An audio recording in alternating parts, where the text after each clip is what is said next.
Me chamo Júlia, sou aluna de graduação do curso de Física Médica da Unesp Botucatu e aluna de orientação do professor William Zambuzzi. E hoje eu vou explicar um pouco sobre o meu trabalho, que é desenvolvimento e caracterização de biomateriais poliméricos para a formação de um scaffold ósseo. Então, inicialmente, o tecido ósseo é um tecido conjuntivo vascularizado que promove suporte e sustentação para o corpo. Porém, quando fraturado ou lesionado, há necessidade de uma consolidação óssea adequada, sem a formação de calos. Nesse sentido, o uso de scaffolds ou suportes atua com o intuito de impulsionar essa recuperação do tecido, utilizando materiais compostos por células expandidas in vitro, com a intenção de serem bioabsorvíveis em vivo, enquanto o novo tecido é formado. Com isso, dentre os representantes desse suporte estão os hidrogéis, que têm como exemplo seus materiais poliméricos naturais, o alginato de sódio e a gelatina, que é com que eu vou trabalhar nessa pesquisa. Então, sendo assim, os objetivos são o desenvolvimento de um futuro suporte scaffold ósseo utilizando biomateriais poliméricos naturais. Foram feitas as sínteses com uma ca- concentração fixa de alginato a 5% e uma concentração crescente de gelatina com 0,625, 1,25, 2,5 e 5%. Então, com elas foram feitas a análise de desidratação, de inchaço, ensaio de tração e espectroscopia na região do infravermelho médio com transformada de Fourier, o FTIR. E em seguida, foi feito em cultura celular com células de pré-osteoblastos comprometidos, MC3T3, teste de citotoxicidade e viabilidade celular. Então, primeiramente, falando sobre as análises de desidratação, que todos os géis inicialmente estavam ao mesmo tamanho, no tamanho de uma folha de 2 por 2 centímetros. Porém, após ficarem um dia em etanol absoluto, foi visto que com o aumento da gelatina, a forma se manteve. Aqui a gente pode ver que o primeiro não tem gelatina, ficou bem pequenininho, e o último ficou praticamente a folha em si.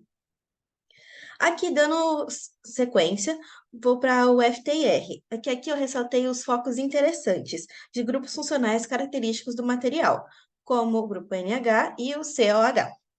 Além disso, eu coloquei todas as bandas, todos os espectros juntos para melhor visualização.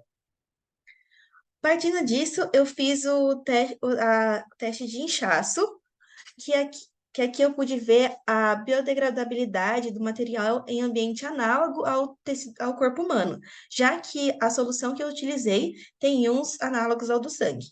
Sendo assim, dando enfoque para as concentrações de alginato 5%, gelatina 1,25%, 2,5% e 5%, teve maior biodegradabilidade em relação às outras, como a gente pode ver nas cores azul, amarelo e roxa.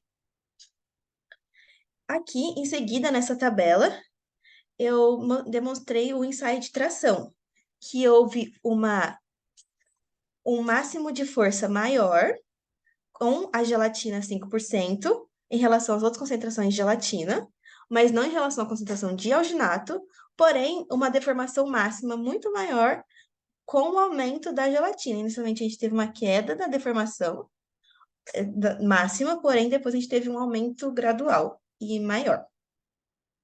E por último, eu fiz os testes de citotoxicidade utilizando o MTT, que depois de dados estatísticos, e como a gente pode ver, chegou bem perto do controle, que esse material não é citotóxico para células, utilizando o MC3T3, ressaltando novamente.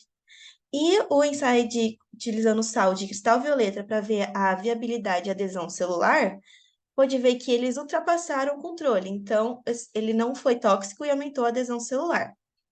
Sendo assim, a gente pode concluir que o material utilizando alginato e uma concentração maior de gelatina, chegando 1 a 1, depois de avaliadas todas as concentrações, apresenta uma boa biocompatibilidade e biodegradabilidade em ambiente análogo ao organismo humano, com isso tornando um futuro biomaterial candidato à composição de scaffolds ósseos, suportes ósseos.